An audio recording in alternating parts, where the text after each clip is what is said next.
Martin and my son Jim. Because of my husband, my soulmate, I have been able to be a writer. Because most people say, you know, being a writer isn't a real job. You just hang around in a dirty bathroom all day and drink coffee.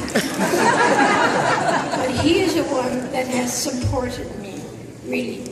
And I was able to pursue my passion in life. My passion in life has been my family. My second passion has been my writing, my comunidad, my elders, the stories of my community. And my third passion has been sweeping. I love to sweep. And sometimes the sweeping takes over the story writing.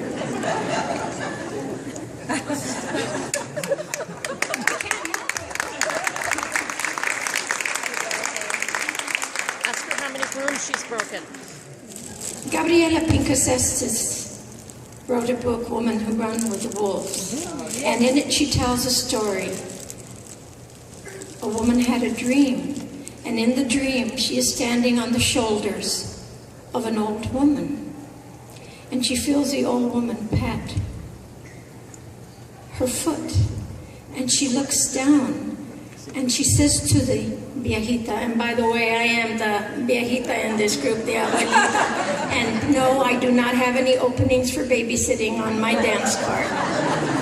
She says to the viejita, this is not right, for you are old, and I am young. You should be standing on my shoulders. And the elderly woman said, no, this is the way it should be. And in the dream, Gabriela looks down and sees the old woman standing on the shoulders of an even older woman, who is standing on the shoulders of an even older woman, who is standing on the shoulders of an ancient woman, who is standing on the shoulders, who is standing on the shoulders. This is the way it should be. And this is what I have dedicated my life to recounting the stories of our elders, our ancianos, because our Mexican history has not been told, and our Mexican history has not been honored, and our Mexican history has not been esteemed.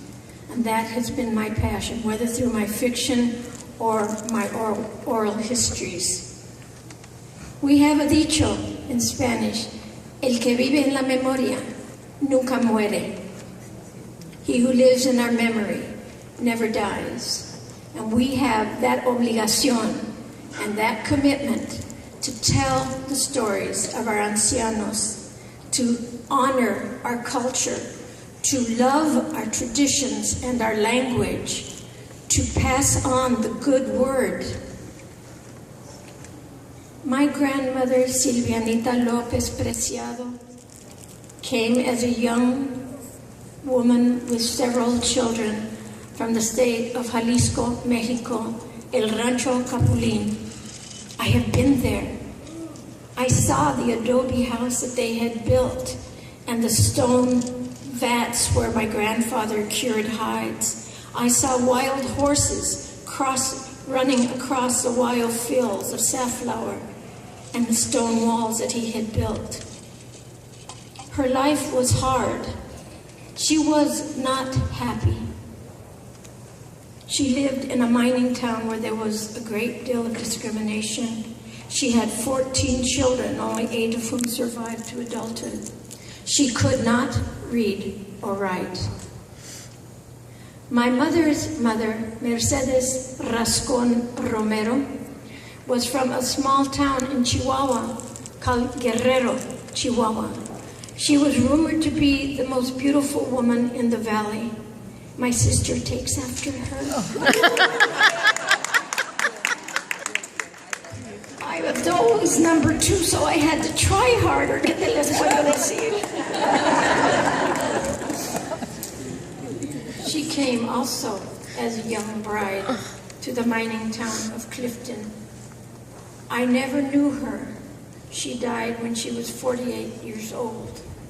She could not read or write. She was an accomplished seamstress. She was a fabulous cook. And she liked to sweep. This is a debt we owe our antepasados, to be grateful. My grandmothers could not read or write. And I am a published author. And I owe it to them because of the sacrifices they made. And by the way, this little güerito here that you see, my husband, his name is Martin, not Martin. But a number of years ago, I have to tell this story, I'm running out of time, at our daughter's wedding, his cousin came to him and said she'd been doing research in Ireland on his family named Moran.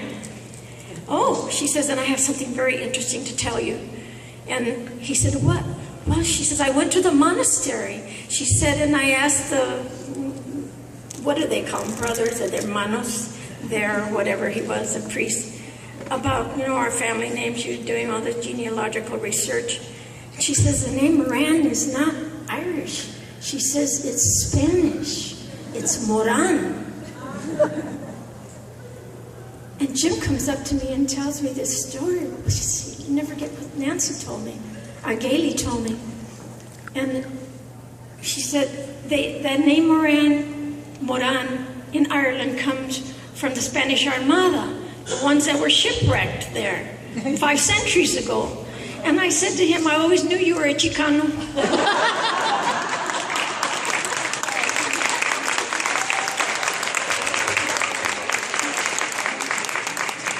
And he said, but honey, that's 500 years ago. It's only one little drop. I said, that's all it takes. And don't you forget it. I love you all. Thank you for having someone from Baja, Arizona here present for this honor. It does mean a great deal to me. And by the way, I am still writing here and there.